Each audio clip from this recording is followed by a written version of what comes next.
the court considered that the three stripes were not just an embellishment of the mark, but they didn't exclude that in some other case there could be a decorative element like that could be merely an embellishment, and in that case they would not be given reason.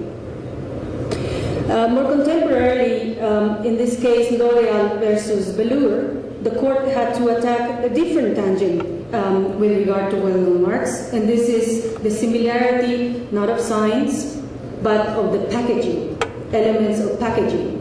So Velour was producing perfumes, lower rate perfumes, and packaging them in containers and with things very similar to L'Oreal products. Tresor is part of belongs to the L'Oreal group. So there, they considered that the similarity between the marks and the products was created intentionally. So the court went into this idea of intentionality in order to establish an association in the mind of the public between the real fragrances and the imitations. And of course, they considered here that another article of the directive protects not only the essential function of the trademark, which is to establish trade source, but also other functions like the very important communication or investment function of the trademark. Very, very recently now, this is a case not from the ECJ, not from the European Court of Justice, but from the General Court, which is the instant right underneath the European Court of Justice. This trademark Viaguara, it's not from Portugal, it's from Poland.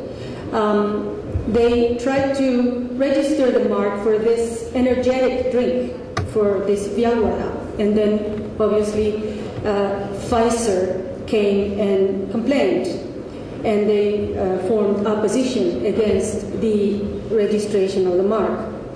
Amongst other things, the judge considered that the high degree of similarity between the signs, and they came to the conclusion that there was high degree of similarity not because of the visual presentation of the can, but because Viaguara has every letter of the Pfizer mark. So for them, there was high similarity. And they very clearly went on the free writing aspect of this attempted registration by Viaguara. Kevin will probably expand on this. In many jurisdictions now, the law has advanced, and they have advanced way beyond the international treaties. In the US, after the Victoria's Secret case, there was a push to revise the Trademark Dilution Act to make, for once and for all, a distinction between well-known and famous, to give to each other a threshold of knowledge, and also what specific remedies would be covered by dilution. Obviously, as a result of the Victoria's Secret, it was also clarified that what matters is likelihood of dilution and not actual dilution. So the Trademark Dilution Act has it now that the defendant has to have used the mark, but free speech and other safeguards should be guaranteed. And that I think is a very important thing, as we will see at the end of my presentation. Some doubtful cases have come out in Europe, also in the US, as to how far you can go with this free speech and fair use exception. And it depends on the jurisdiction as to how far you can go. But anyway, parody, satire, editorial commentary, they should be allowed in relation to user marks. Now, let us look at some jurisdictions. I think this case is very nice. In France, maybe you know that as well, there is a very well-known champagne mark, Veuve Clicquot Conservin. And in Canada, they came up with these boutiques Clicquot Limité. The Supreme Court of Canada, the case went all the way up to the Supreme Court of Canada, decided that there was no confusion here, and that there was no unfair use, and there were no negative perceptions for Veuve Clicquot Conservin by the use of the sign Clicquot Boutique. And in Jordan, well, everybody can confirm or correct here about the provisions that you have in your law, and you in Jordan recognize world renown. But that which would seem to me prima facie a very, very wide protection for well-known marks, because you require that it be known outside of Jordan. You temperate that by saying, and acquired a fame in the relevant sector among the consumer public in Jordan. In Saudi Arabia, we have something very similar to 16.3, and I have seen in jurisdictions almost around the world that people thought 16.2 of the TRIPS agreement was no longer necessary, and then they make a transition to 16.3 directly. In the United Arab Emirates, marks deemed just as a translation for a renowned mark or another mark already registered, and here registration is important. We know that a well-known mark can be registered, can be protected even if it is not registered. If the registration would confuse the consumers, we're still in the realm of confusion. With regard to the products distinguished by the mark or similar products, so identity or similarity. In Oman, if the trademark is identical or confusingly similar, and then we have almost texto 6 bis of the Paris Convention, a translation of a mark, and we have here too a trade name, which is well known in Oman for identical or similar goods and services of another enterprise. And 16.3 of the TRIPS agreement translated into Omani law. In Bahrain, here well-known marks is grounds for refusal. I take it that it's absolute grounds for refusal.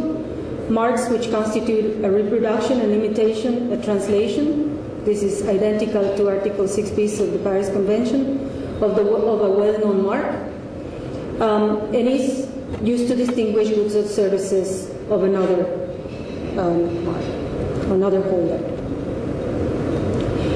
6 bis, translation, an imitation, translation of an essential part of a well-known mark that belongs to another owner. And here a complement to the TRIPS agreement and the likelihood of damage in 16.3 of the TRIPS agreement. Okay, that was my quick review of the law in this part of the world. On that, not very strong. Perhaps you can teach me some more about that. I promise that after being in Jordan, I will learn a lot more about trademark law in this part of the world. Now let's look at the free speech safeguards, free speech and other safeguards, and how that plays with trademarks. Let us look here. You have the famous mark, well-known mark, Tommy Hilfiger, and a perfume for pets called Timmy Holdiger, which is obviously a parody of the well-known mark, was considered to be protected by freedom of speech and therefore not infringing the well-known mark. In France, this went to the Paris Court of Appeal, on the internet, there was a campaign with this sign that you see there, which is, I think, pretty denigrating. But the Paris Court of Appeals thought that even though this was a polemic use of a mark, it had no business connection, and it was a proof of legitimate free speech. Therefore, there was no infringement or dilution of the well-known mark. In Louis Vuitton, these famous little cushion bags were also considered not to infringe the Louis Vuitton trademarks. And in Jordan, I'm stepping on dangerous ground here, but I found this case, the Mars case. It was considered that this is a well-known mark, and well-known marks are protected against translations of those names into other languages.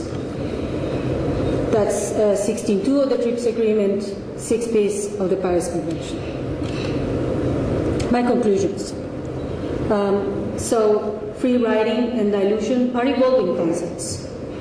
As you saw, at least in Europe, at the beginning the judges were very hesitant with dilution. They were very much confusion-based. There needed to be confusion in the mind of the consumer. But now, even those very conservative judges in Europe are making a shift from that traditional stand of the confusion-based doctrine in interpreting trademark obligations. There is no hard law, meaning treaties, providing for protection of well-known marks against dilution. There is only soft law. For the time being, this Article 4 of the Joint Recommendation on Well-Known Marks, which provides protection for both risks, dilution, and free riding. And I'll stop there. Thank you very much.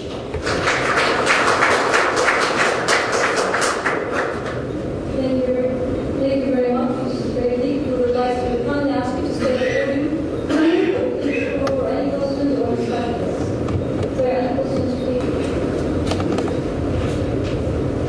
Thank you very much for such a wide scope of explanations of the trademark protection. However, one statement really stuck in my mind. I couldn't understood it wrongly. I would like to mention to you, you mentioned that deception of the public is not as important as the deception of the owner of the mark. For me, the public is more important really than the trademark. The trademark is very important, but the deception of educating the public of the trademark is more important.